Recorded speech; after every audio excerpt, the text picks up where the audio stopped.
It's spooky, scary Noona time. What's good, y'all? It's the Black Noona Speaks. I hope everybody's doing all right. I did give y'all a story last week, and I'm sorry about that.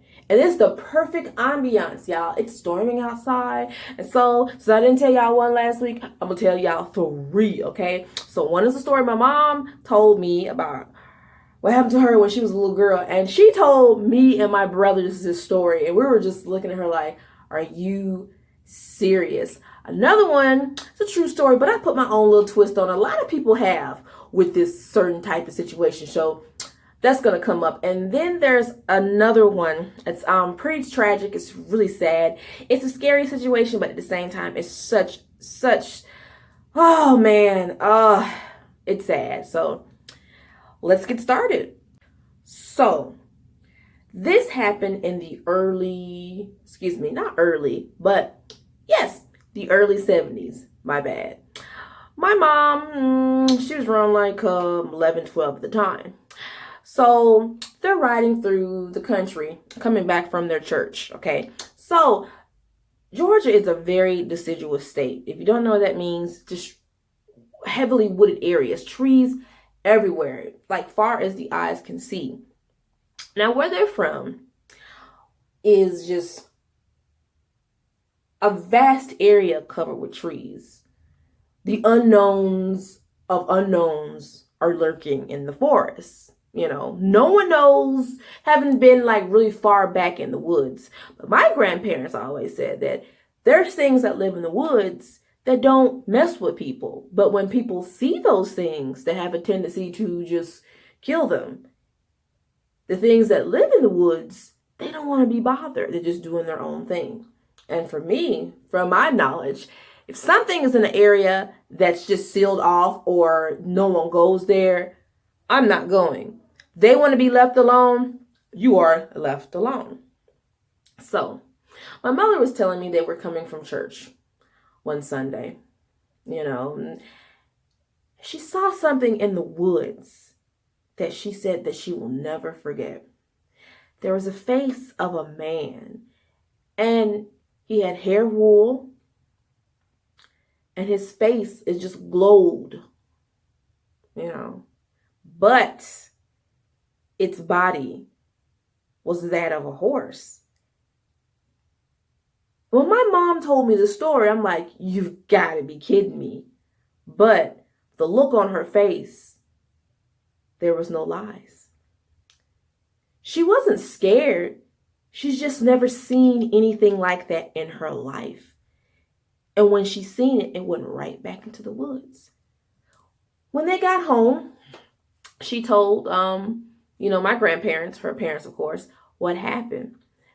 And they told her, there are things that live in the woods back in that area that don't bother anybody. They're just there. And people tend to kill them. They don't harm anybody. That's them.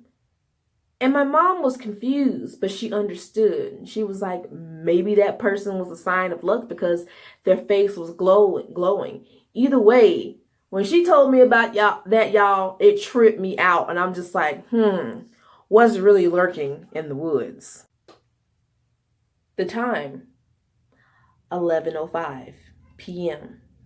The place, a closing library located in Houston. An unknown woman is running as fast as she can. She's sprinting, an arm full of books and her shoulder bag just rustling in the wind, trying to catch the bus, but she misses it. If only she should have checked out that book a few minutes earlier, she could have caught it. Now she has to take this 20-minute walk back to the dorm. She looks up at the sky and realizes it's about to rain, and I do not have an umbrella. Great. As she starts her journey, thoughts are racing through her head. Maybe I should have went out tonight with my friends. I have to pass this test. Everything in her mind meddling together that she didn't even have time to pay attention when she bumped into somebody. She looked down, her books, her purse everywhere. She apologizes and she looks up and sees the most handsome man that she's ever seen. He has these wonderful blue eyes and these amazing teeth, beautiful brown hair. She stutters for a moment and says, I'm sorry. I apologize. Wow, I didn't mean to. The man looks at her and says, it's fine. It's okay. You know, it's about to rain and I was trying to hurry anyway. My, you have amazing brown hair. She replies, I do appreciate it, but it's old plain Jane, nothing special. He's like, it's fine. I think it's beautiful. Hey, it's about to rain. Do you need a ride back? At first she hesitated because she just met this man. But he was easy on the eyes. She just couldn't stop looking at those blue eyes and that smile and just the way he grabbed her hand to help her up. He was irresistible. She thought for a moment and she smiled, flicked her hair behind her ears, and she said, sure. My dorm's, 20 minutes away from here? If you don't mind, I'll pay you. He replied back, oh, free of charge. Come with me. As they're walking to the car and she's unloading her things, she asked him, sir, what's your name? People call me Theodore. But since we've become friends now, you can call me Ted. Ted Bundy. Whoo, that second one, y'all. So y'all know Ted Bundy was out here just being just destructive, and he was just being just foul. And he met his maker in the chair. Yeah. His reign of terror is over, but the things he did was just ridiculous. If you want to go check out the documentary, it's actually on Netflix. And then you have there's another one that's starring Zac Efron as Ted Bundy himself.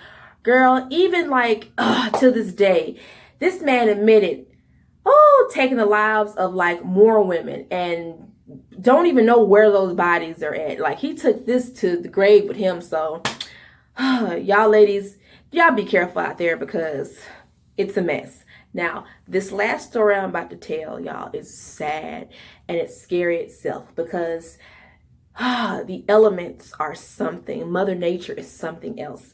I advise you all, if you guys are fans of going out here and just being adventurers that like to go adventure in caves and mountain climbing, whitewater rafting, deep sea diving, please be careful, okay? Educate yourself a lot. Take trained professionals with you. Don't go to these places thinking that you know more than what you think you know and you slip up. In this situation, So I learned about this last night, and it happened in 2009, and just the whole thing hurt my heart. So there was a young man. He was 26 years old. His name was John Edward Jones. Him and his younger brother, the day before Thanksgiving on 2009, went to this place in Utah, Salt Lake City, called the Nutty Putty Cave. Now, this cave is known for its, very small, narrow passageway. Like, people, literally get stuck in there.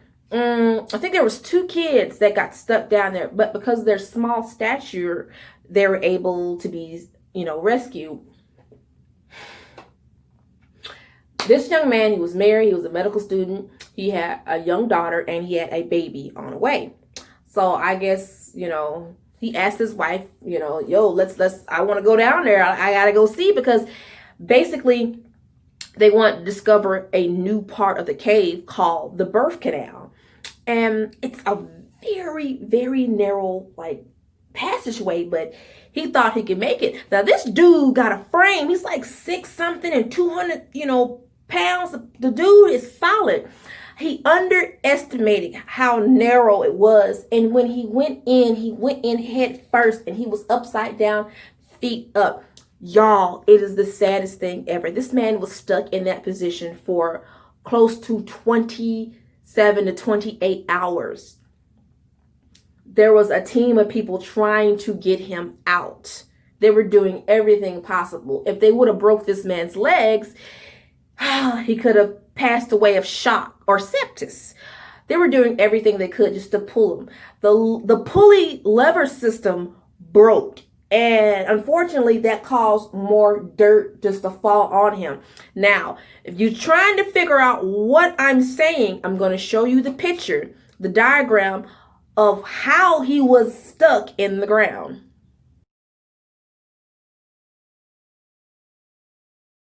That is absolutely terrifying. 28 hours like that, head first.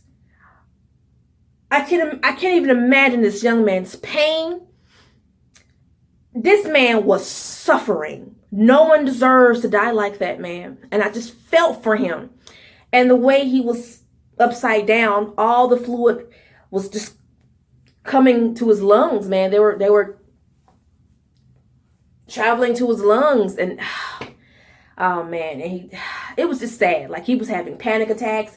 He was becoming disillusioned being down there for so long. This man was going through it, and they tried so hard to get him out, and they couldn't. And it was just sad. And well, his wife and the park had to make a really grave decision.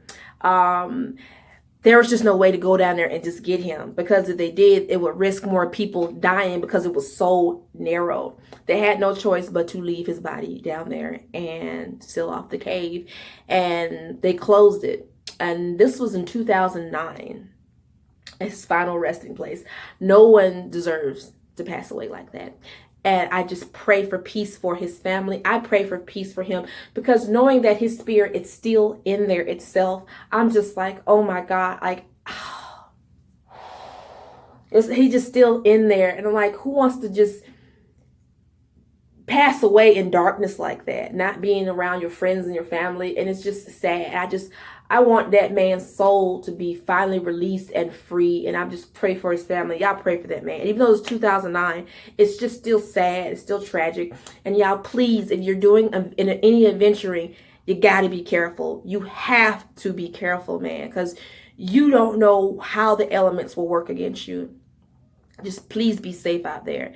Anyway, I love you guys. I'll talk to you later. Love, peace, and increase. If you do want to see the movie that's based on this event, it's actually on YouTube. It's called The Last Descent. So check it out. Love you guys. Love, peace, increase it. All right, fam. Bye.